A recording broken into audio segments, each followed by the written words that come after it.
বিদ্যুৎ বিকাশ গগৈ, ডাক্তৰ বিদ্যুৎ বিকাশ গগৈ।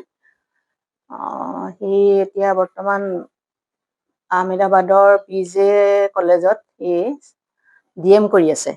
আৰু তেখেতৰ মাতৃ মই সূৰ্যপ্ৰভা গগৈ, দেউতাক কৈছে অভয়ানন্দ গগৈ। তেখেত ঢুকাইছে ইতিমধ্যে। টিভিত দেখি পানি মই তালৈ ফোন কৰিছোঁ। তেতিয়া সি কৈছে আৰু যে এনেকুৱা হ'ল যে মই হোষ্টেলৰ ভিতৰলৈ মানে ডিপাৰ্টমেণ্টৰ পৰা আহি অকণমান জিৰাম বুলি আহিছিলোঁ। তেনেকুৱাতে দেখিলোঁ যে প্ৰচণ্ড শব্দ কৰি মানে হোষ্টেলৰ ওপৰত মানে হেৰিখন লিনখন পৰিছে।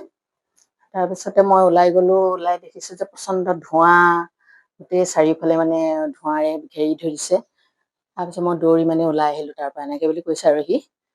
তাৰপৰা আহি আৰু মানে গম পোৱা নাই তেনেকৈ যে কি হৈছে ঘটনাটো। পিছতহে গম পাইছে, তেওঁ যেতিয়া ডিপাৰ্টমেণ্টলৈ আহিছে, অহাৰ পাছত গম পাইছে যে এখন প্লেন মানে তেওঁলোকৰ হোষ্টেলৰ ওপৰতে ক্ৰেছ হৈছে মানে।